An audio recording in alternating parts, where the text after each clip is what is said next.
شاء الله ممكن وقد يشاء لكم الله لا قوة إلا بالله وقد قال الله تعالى في كتابه الكريم بقول يا كريم أعوذ بالله السميع العليم من الشيطان الرجيم من همزه ونفخه ونفسه اقترب للناس حسابهم في غفلة معرضون ما يأتيهم من ذكر بربهم محدث إلا استمعوه وهم يلعبون داعية قلوبهم وقال رسول الله صلى الله عليه وسلم وهو صادق عن النبي سددوا وباركوا وكرموا فإنه لا يدخل الجنة عن المعمل إذا ولم تيأس ولا أنا ولكن الله يتقبل الذي برحمته والله لا يسمى سنة رسول كامل ولا ذلك من شيء. Puja-puji dan syukur kita berikan kehadirat Allah Subhanahu wa Ta'ala pada malam hari ini, pada bagian di masjid yang kita cintai di malam Jumat. Dengan izin Allah kita bisa berkumpul pada waktu di luar hujan. Tidak mengurangi semangat kita untuk bisa melaksanakan sholat maghrib berjamaah di masjid yang kita cintai.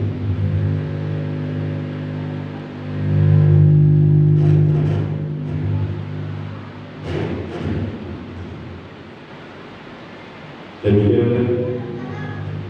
kita menyaksikan menjelang sampai nanti sholat isya dalam majelis ilmu yang insyaallah ini merupakan salah satu amaliah yang mulia di sisi Allah Subhanahu wa Ta'ala.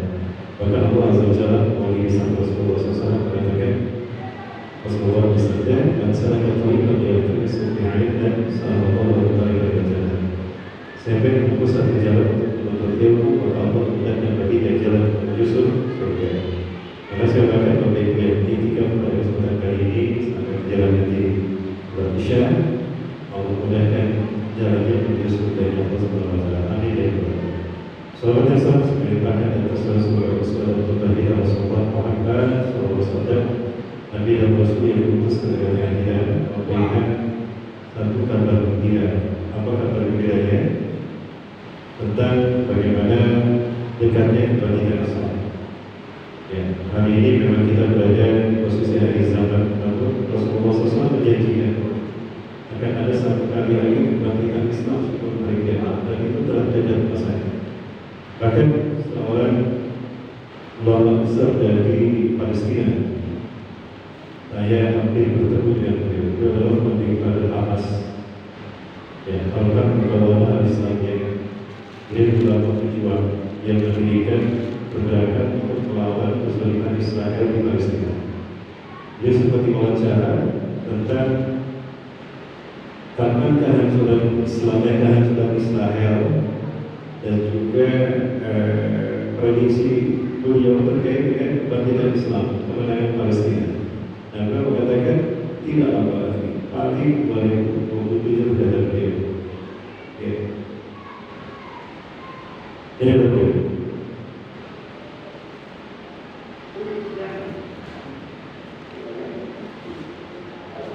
Berapa yang seperti ini?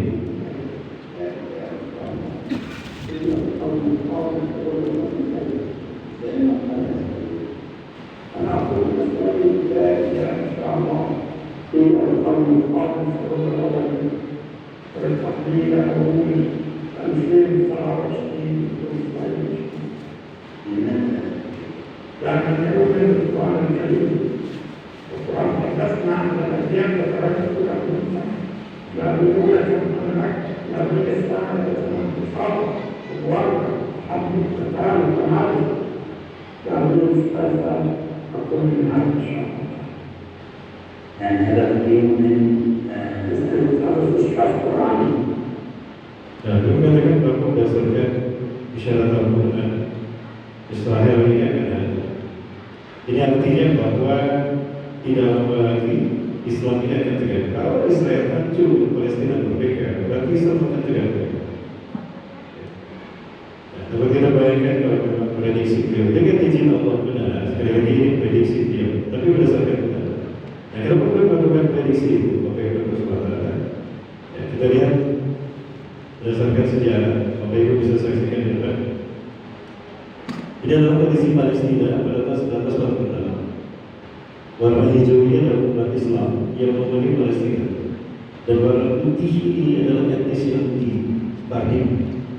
Saat tahun 1948 Palestina aman sejahtera, tidak ada penjajahan, tidak ada genocide, tidak ada okupasi, tidak ada pembantaian anak. Dan orang-orang Yahudi itu orang yang baik hati. Jumlah mereka tidak lebih dari 7 atau 8% saja. Ya, ini tidak 10%. Yang paling hanya 5% saja. Mereka berada di situ. Aman. Pada tahun 1947 yang menjelang masuk 1947, eksodus besar-besaran bangsa Indonesia ini masuk ke tanah.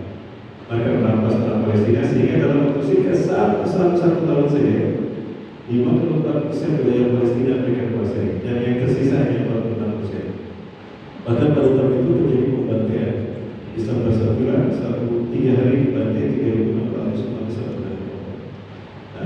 Dan pada tanggal 14 Mei 1948 Israel mendirikan negaranya di tanah Palestina.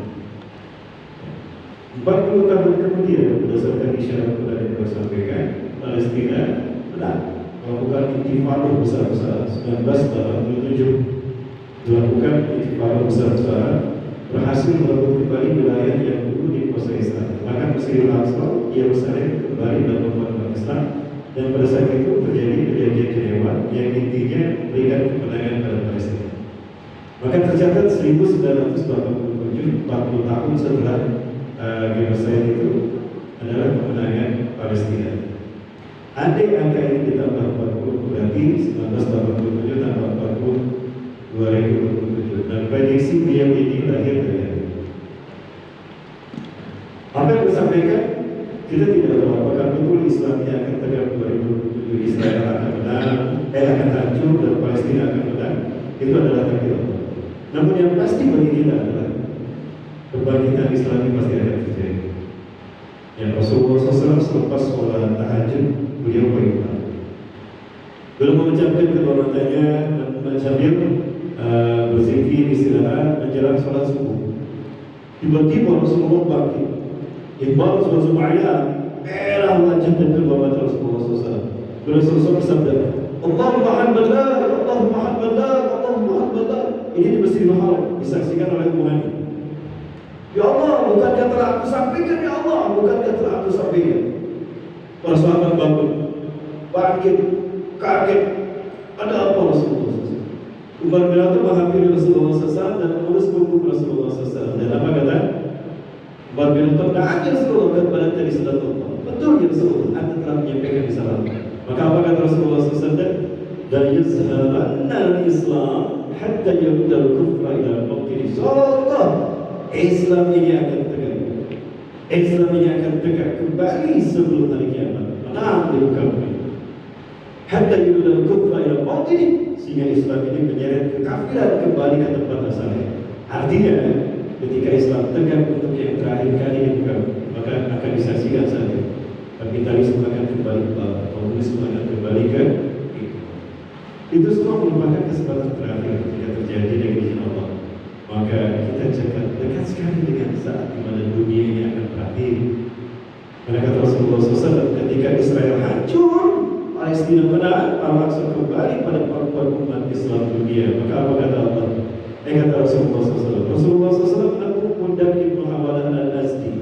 Ya Ibnu Hawalah, wahai Ibnu Hawalah, intawalah yatan sudan qamat fi baitul maqdis aw fi aknafi fasa'atu akram ilaik min yadayya fi katifika ila rasika. Hei Ibnu Hawalah, jika kamu menyaksikan panji Islam yang berwarna hitam putih bertuliskan la ilaha illallah Muhammad Rasulullah berkibar di Masjidil Aqsa atau di pelatarannya, maka kiamat lebih dekat kepada kalian. Itu pundakmu dengan kepala bagi Allah.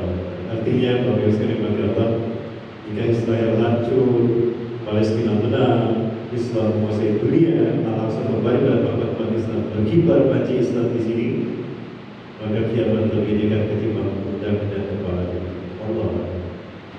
Ini artinya untuk kita untuk melakukan persiapan iman dan Islam, iman pada takdir Allah bahwa memang dunia ini fana, akhirat ini kekal dan akan tiba. Peristiwa yang terjadi di Timur Tengah saat ini sebetulnya Allah sedang mengajarkan kita tentang iman pada perbedaan-perbedaan. Takdir Allah bahwa dunia ini sementara dan akhirat kekal selamanya. Dan juga mengajarkan kepada kita untuk kita memperbanyak ilmu agar kita selamat di sisa waktu itu. Dan juga yang ketiga tentunya memperbanyak amal ibadah agar kita punya bekal untuk kehidupan akhirat kelak. Makanya Rasulullah SAW menyatakan, "Saddidu wa badilu makarim." Saddidu, tingkatkan kualitas amal kalian. Wa badilu, dan bersegera penuhi panggilan Allah. Penuhi panggilan Allah. Semangat dalam menuntut ilmu, semangat dalam beribadah. Wa qaribu, dan dekatkanlah diri kalian kepada Allah. Fa innahu la yudkhilul jannata 'amaluhu, karena seseorang tidak akan masuk surga karena amal. Kaget para sahabat, ya Rasulullah, kami itu masuk surga bukan karena amal ibadah kami, bukan karena sholat kami, bukan karena saum kami, bukan karena sedekah haji dan sebagainya. Wala anta ya Rasulullah, begitu pula anda ya Rasulullah. Apakah anda juga masuk surga bukan karena amal anda, bukan karena ibadah anda? Bukan karena amal ibadah itu. Walakin Allah yataqabbalani bi rahmatihi, akan tetapi Allah menjamin aku dengan rahmat. Jadi yang membuat seseorang selamat di akhirat masuk surga adalah rahmat Allah. Namun rahmat Allah diberikan itu tentu melihat amal ibadah kita, seperti apa sholat kita, seperti apa amal kita, seperti apa sedekah kita, seperti apa kebaikan-kebaikan yang kita lakukan, sebesar apa kepedulian dan semangat kita untuk izah Islam dan kaum muslimin. Maka itulah yang menjadi alasan Allah berikan rahmat. Bapak Ibu yang saya hormati dan saya muliakan Allah, ketua Dewan Pembangunan Masjid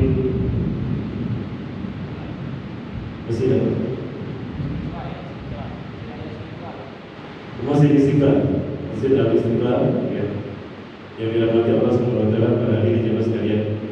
Ini ada satu pelajaran penting dari Suriah. Saya simpan data ini sebagai persiapan kita untuk menuju ke kampung akhirat. Bekalan kita untuk sampai ke kampung akhirat agar ada bekalan, dan ini penting bagi kita untuk melakukan amalan yang pahalanya dahsyat, yang karena waktu yang tersisa sedikit sekali. Ada pelajaran berharga dari seorang Syekh Hisam Abu Hani. Beliau bercerita kepada kita tentang kisah nyata bahwa di Suriah, beliau adalah seorang ulama dari Suriah, dan beliau mengatakan tidak ada kisahnya. Kisah nyata yang ada di Damaskus. Kita lihat sama-sama ya. تربة وهي المقبرة، وكلنا نعرف أن التربة الدحداح مشهورة وفيها نعم أولياء وفيها علماء وفيها مجاهدين وفيها شهداء. تربة مشهورة في دمشق، كل من عرف دمشق يعرف هذه التربة. كان فيها رجل يعمل حفار، يعني ينزل أموال. جاء في يوم من الأيام امرأة وطلبت من الحفار أن يحفر لها قبرا.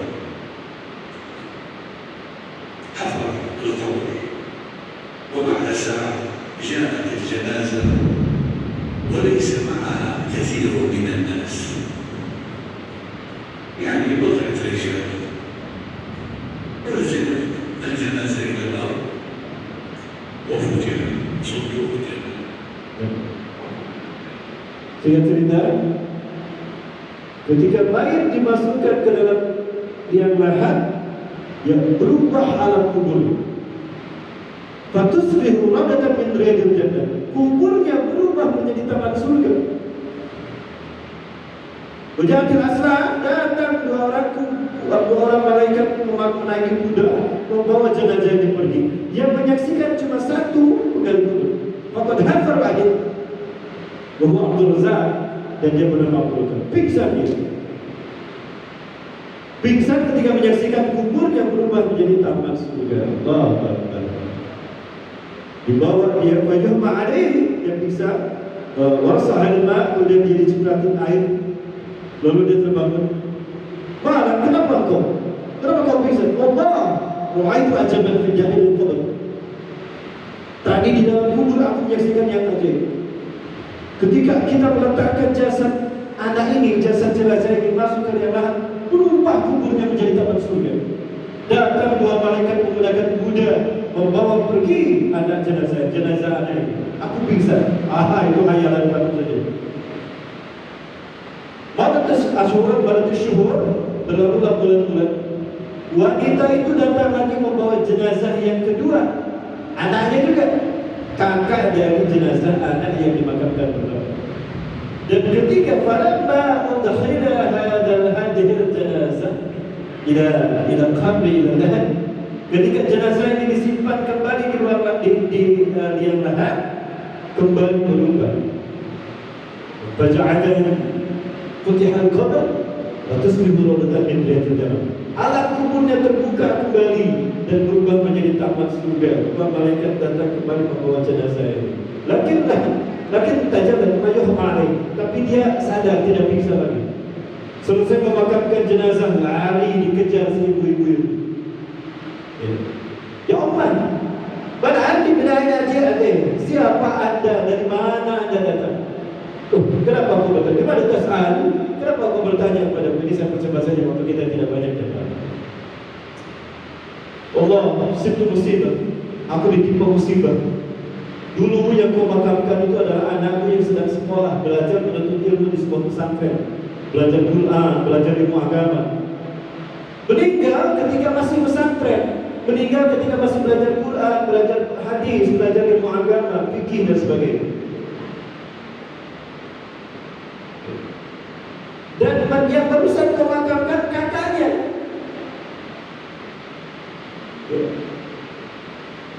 Kakaknya. Allahu Akbar. Kenapa kau bertanya? Demi Allah, kedua anakmu ketika aku letakkan jenazahnya di liang lahat, terbuka kuburnya dan berubah menjadi taman-taman surga. Lalu datang dua malaikat berkuda mengambil jenazah kedua anakmu. Ma'amaluma, apa amal kedua anakmu itu sehingga Allah muliakan? Apa kata ibu tadi?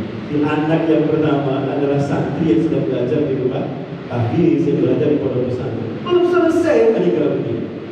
Ini sampaikan semangat ini kepada anak-anak kita yang sedang belajar, yang sedang sekolah, bahwa sekolah menuntut ilmu di jalan Allah itu jihad bagi anak-anak kita.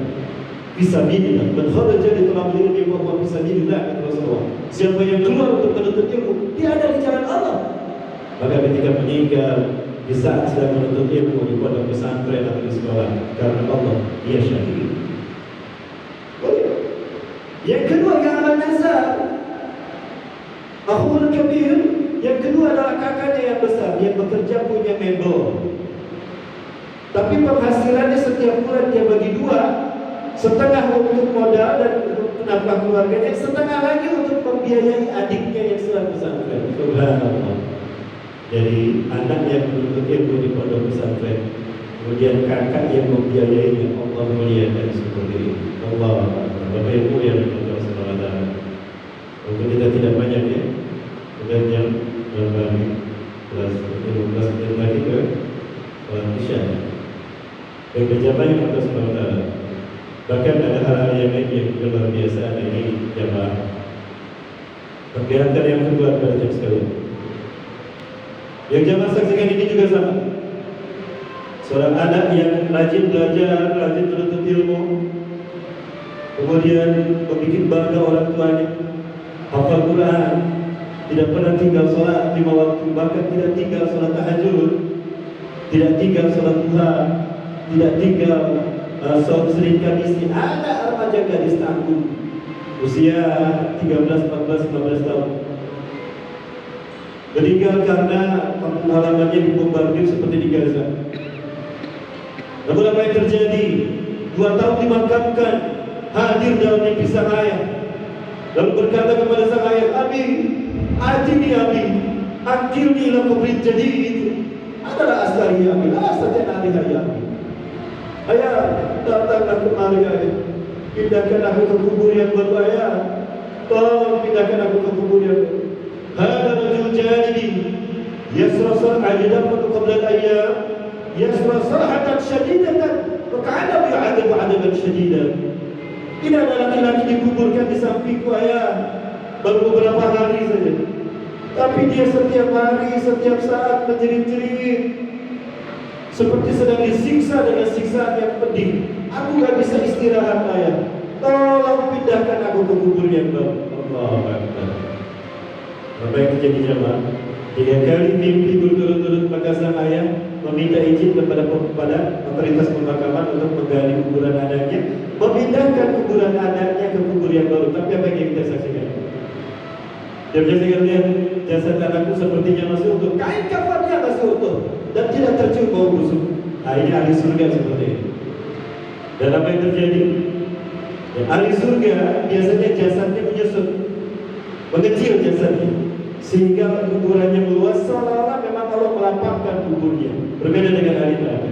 Dan kita lihat jemaah, ketika kain penutup wajahnya dibuka, apa yang terjadi? Kita lihat sama-sama.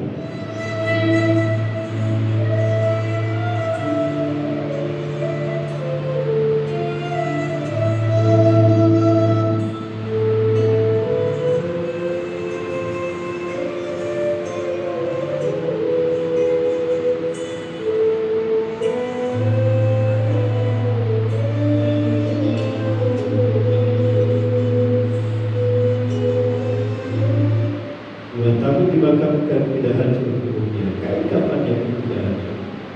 Bukti Allah memuliakan mereka yang rajin. Bayangkan, ini anak-anak seperti ini.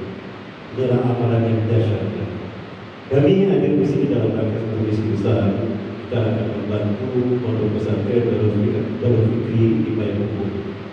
Kita akan cetak anak-anak seperti ini. Dan anak-anak seperti ini bukan hanya dia selamat masuk surga karena kesyahidannya, karena kesolehannya menuntut dia, bukan saja itu, tapi juga apa kata Rasulullah SAW. Mereka yang sudah menghidupkan sunnahku mati meninggal ketika memegang teguh Quran dan sunnah.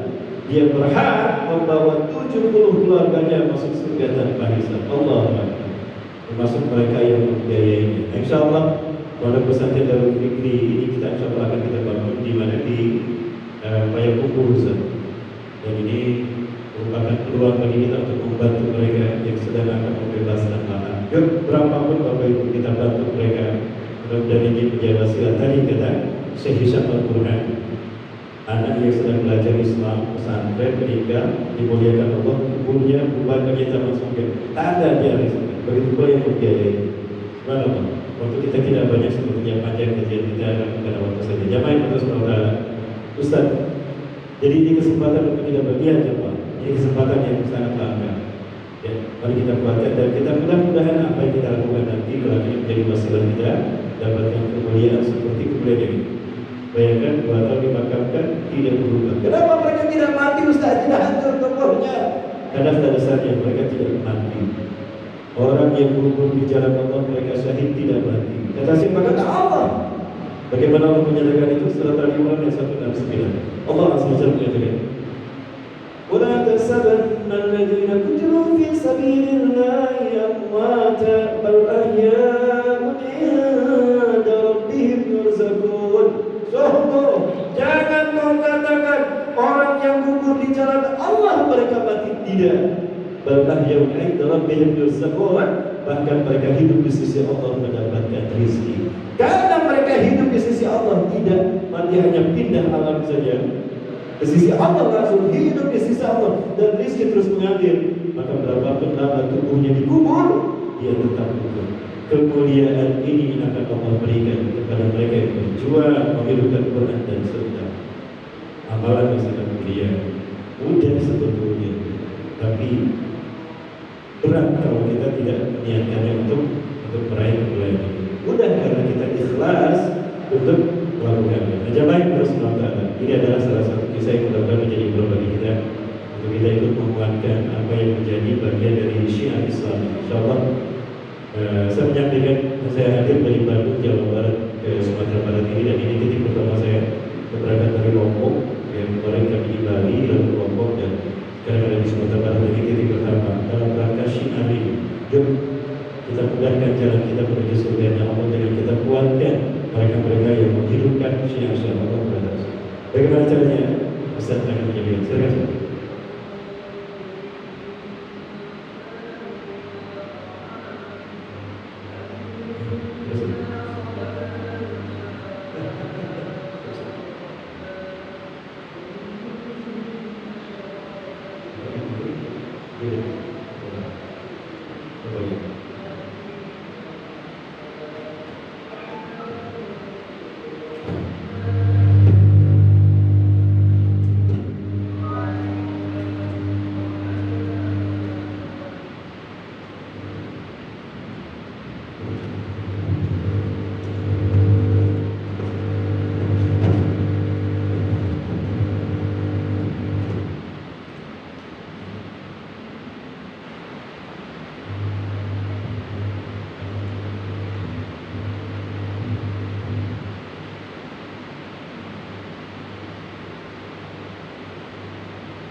ingin sampaikan bahwa kita dari Transcendent Humanity,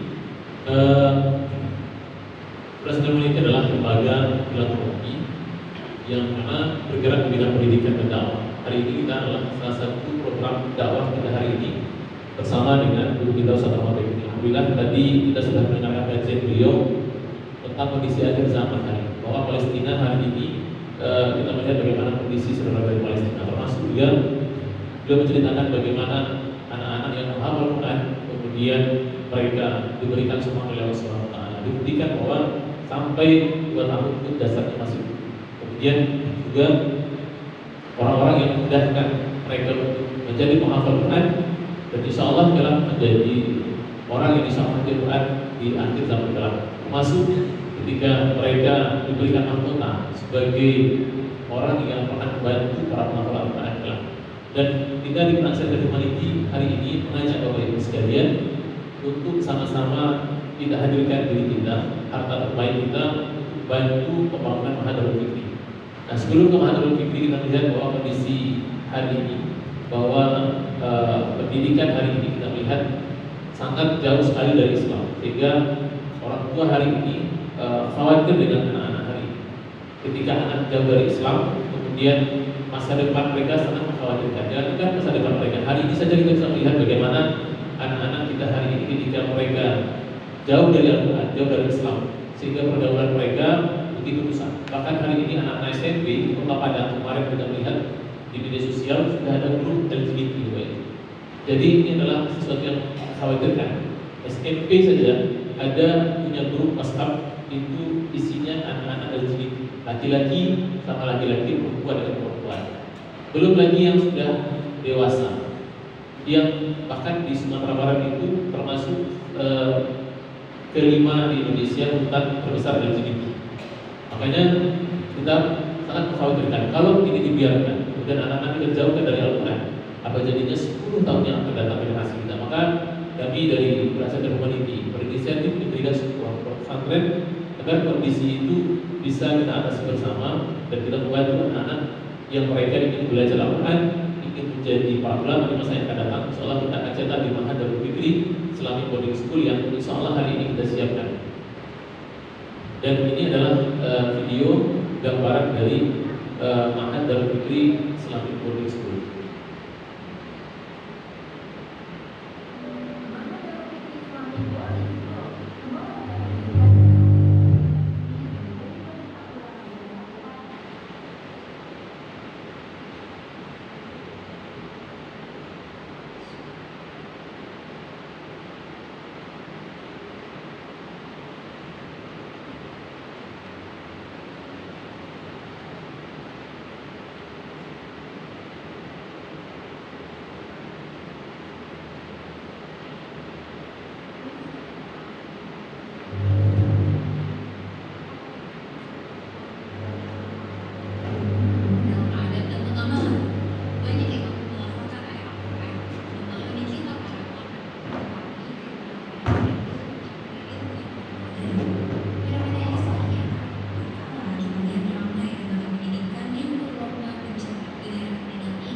mengajak agar Ma'had Darul Fikri Islamic Boarding School ini bersama-sama kita support, kita dukung untuk pembangunannya. Ma'had Darul Fikri mengajak semua mengatur para ibu semua kita ikut partisipasi, kita ikut dukung support agar kita bisa bangun Ma'had Darul Fikri insyaallah.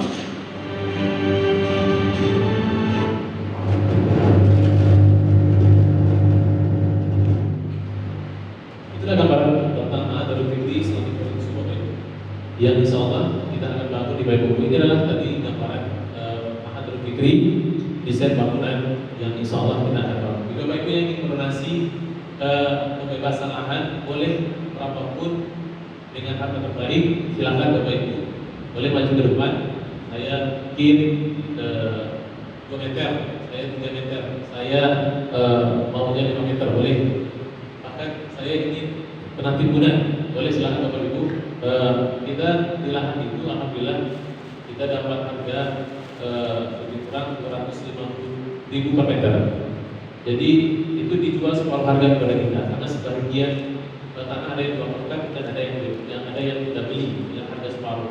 Dan kita masih berutang 50 juta lagi untuk pembebasan lahan dan termasuk timbunan dan fondasi lebih kurang 150 juta. Baik Bapak Ibu sekalian, boleh silakan Bapak Ibu bagi yang ingin berniat wakaf berinfak atas nama diri sendiri atau atas nama orang tua, boleh silakan Bapak Ibu ke depan. Soalnya nanti kita akan doa sama guru kita sama Bapak ini. Silakan Bapak Ibu, bagi Bapak Ibu yang ingin memberikan donasi terbaik untuk pembangunan Ma'had Darul Fikri, boleh silakan Bapak Ibu ke depan. Bisa juga nanti dengan ditransfer melalui rekening yang sudah kita sampaikan di depan. Ada Bapak Ibu yang ingin berdonasi pembangunan Ma'had Darul Fikri malam hari ini, tapi saya tidak boleh bawa uang, boleh Bapak Ibu tidak ditunaikan malam hari ini, mungkin besok minggu depan boleh, nanti ada formnya, boleh Bapak Ibu isi dan insya Allah kita akan jemput atau bisa melalui transfer saja, tidak ada masalah. Ada Bapak Ibu yang ingin berdonasi terbaik untuk pembangunan Ma'had Darul Fikri, boleh silakan buka tangan dan sebutkan namanya. Dan insya Allah di Ma'had Darul Fikri, sebagaimana hadis Nabi SAW, ada 3 amal yang tidak terputus. Yang pertama adalah menghadiri yang soleh, kemudian sedekah jariah, dan juga ilmu yang bermanfaat. Insya Allah di Ma'had Darul Fikri semua kita tahu bahwa kita tidak hanya menanam berinvestasi harta saja, tetapi kita menanam pahala yang insya Allah kelak di yaumil akhir kita akan tuai sebagaimana Nabi SAW mengatakan sebagai amal terbaik. Boleh Ibu, silakan Ibu. Iya, boleh Bu, silakan sudah tidak. Ya. Boleh Bapak Ibu yang lain, bagi yang Bapak Ibu ingin berdonasi malam hari ini, tidak bawa uang pun tidak ada masalah. Insya Allah kita akan jemput atau kita akan menunggu transfer dari Bapak Ibu. Boleh diisi, ada form yang akan diberikan oleh guru kita. Insya Allah kita nanti akan wakaf atau infak dari Bapak Ibu sekalian.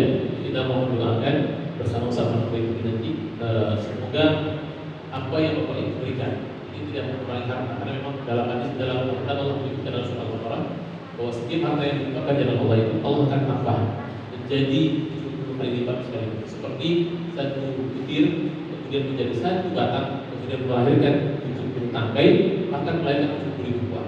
Dan harta yang kita berikan itu bukan berarti harta kita hilang, tetapi Allah tambah melipat gandakan kelak. Di sana nanti akan lahir generasi Quran, orang-orang yang menghafal Al-Quran. Tidak masalah saya ada uang 1 juta, saya ada uang 500.000, saya maunya 5 juta, bahkan saya adanya emas misalkan, boleh saja Bapak Ibu. Insya Allah ini kita akan manfaatkan untuk pembangunan Ma'had Darul Fikri Islamic Boarding School sebagai sedekah jariah dari Bapak Ibu sekalian, yang insya Allah kelak menjadi pahala investasi di yaumil akhir kelak. Dan nanti kita akan menjalankan putaran donasinya, boleh berapapun Bapak Ibu isi sebagai niat, insya Allah kita akan sampaikan. Dan semoga donasi yang Bapak Ibu berikan, baik tunai maupun transfer, Allah lipat gandakan menjadi harta terbaik, menjadi pahala terbaik yang kelak dan hari sama-sama. Dan terus bagaimana pahala investasi, kalau kita berinvestasi maka kita mungkin tidak banyak kalau seorang pebisnis ketika berinvestasi dia tidak banyak bekerja, dia hanya memperoleh uang, namun setiap bulan dia menuai hasil dari investasi tersebut. Begitupun pahala. Insya Allah, sebagaimana Nabi SAW mengatakan, Insya Allah kita akan mendapatkan pahala jariah karena tujuannya adalah untuk membangun. Di sana ada masjid, di sana ada rumah-rumah tempat mereka belajar, tempat yang mereka kelak sebagai lahirnya para ulama di masa yang akan datang.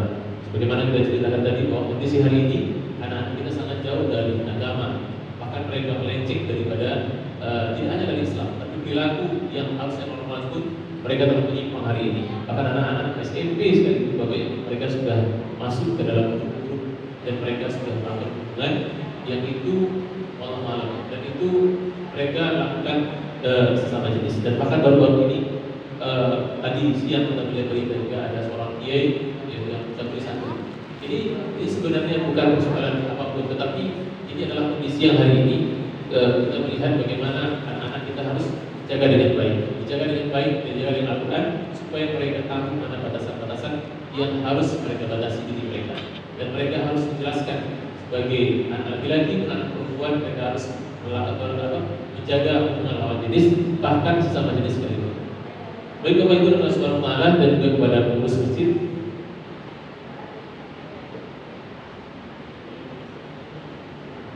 Baik Bapak Ibu, itulah yang bisa saya sampaikan. Sekali lagi kita terima kasih kepada Bapak Ibu sama sekalian yang telah berdonasi dan telah memberikan waktu kita untuk berdakwah di Masjid Istiqlal ini. Semoga Allah berikan pahala terbaik bagi kita malam hari ini yang telah hadir di majelis ilmu, dan juga bagi hamba yang kita berikan jalan Allah. Semoga telah dilipat gandakan di akhir. Sekali lagi kita terima kasih karena waktu bisa sudah masuk. Kita akhiri dengan membacakan Alhamdulillahirabbil alamin. Assalamualaikum.